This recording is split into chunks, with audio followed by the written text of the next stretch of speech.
Macklin Celebrini was said to be a can't-miss pick the entire season leading up to the 2024 NHL entry draft. When draft day arrived, the San Jose Sharks selected him with the first overall pick. It's clear that Celebrini is a good player, but just how good is he, actually? Before we can answer that question, we need to go back to June 13th, 2006, the day Macklin Celebrini was born. Born in North Vancouver, British Columbia, it's no surprise that he took a liking to hockey at a young age. Right from the start, it was clear he was a talented player. He had a lot of natural ability, and he also had a secret weapon on his side to help supplement his natural talent: his dad. Rick Celebrini was a soccer player in his younger years, playing multiple seasons when he attended college and university in Canada. During his 5 seasons as a university player, his team won 4 consecutive Canadian inter-university sport men's soccer championships. After graduating with a degree in physiotherapy, he signed a contract with the Vancouver 86ers of the American Professional Soccer League. He played professionally from 1993 to 1996, but dealt with injuries his entire career. Now, you might be wondering, why is any of this relevant to Macklin's story? Well, having a former professional athlete as a father can go a long way in helping you develop your athletic abilities, but that's not all. In August 2018, Rick Celebrini was hired by the Golden State Warriors and became the Director of Sports Medicine and Performance. So, not only was Macklin's dad a former professional athlete, but he also has an important role for one of the top teams in the NBA. If you combine the access to a professional environment with a highly athletic father, it's easy to see how Macklin Celebrini might have ended up becoming such a dominant athlete himself. Like many great players before him, Celebrini took his talents to the state of Minnesota and started attending Shattuck St. Mary's in 2020. In his 18U prep season, his second season at Shattuck, he scored 50 goals and registered 67 assists for a total of 117 points in 52 games. In 2022, he signed with the Chicago Steel of the USHL. During the 2022-23 season, he would score 46 goals and register 40 assists for a total of 86 points in 50 games played, the most ever by an under-17 player in USHL history. He was also named Player of the Year, Rookie of the Year, and Forward of the Year, becoming only the second USHL player to win all 3 awards and the first to do so in a single season. While Macklin Celebrini's name was known in certain circles in the hockey world, his incredible USHL season is what really caught the attention of hockey fans. And what he did next took things to the next level. Prior to the 2023-2024 season, it was announced that Celebrini committed to play for Boston University, one of the premier programs in the NCAA. Coming off an incredibly successful season in the USHL, there was a lot of hype for the 17-year-old superstar. However, the NCAA is a much more difficult league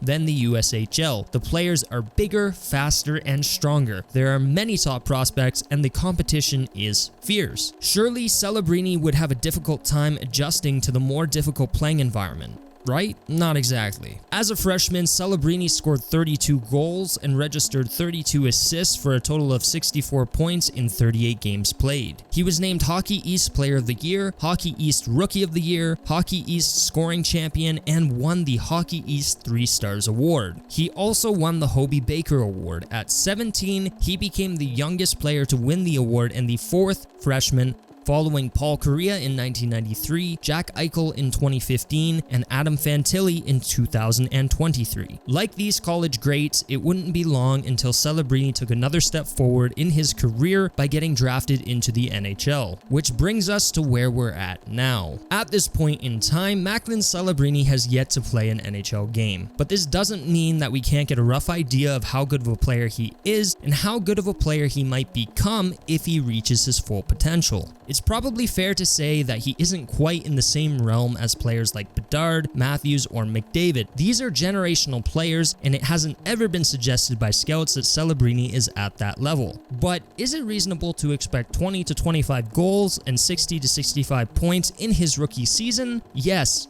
It is, if he stays healthy. He'll be playing as the #1 center on the Sharks and will be getting plenty of ice time. Also, he'll be playing with other talented young players like Will Smith and William Eklund, and some veterans with offensive skills like Tyler Toffoli. But what about long term? What can we expect him to develop into? A fair comparable for Celebrini at this stage would be a mix of Jonathan Toews and Jack Eichel. He's a strong two-way player like Toews, but he has the offensive upside of a healthy Eichel. It's safe to assume he'll eventually be a point-per-game player and may even reach 90 points in a season, while also keeping pucks out of his team's net with strong positioning and defensive skills. He's projected to be the type of center you win championships with, not the type of center that puts up great offensive numbers in the regular season but disappears in the playoffs. So, how good is Macklin Celebrini actually? Put simply, he's good, and he could be great.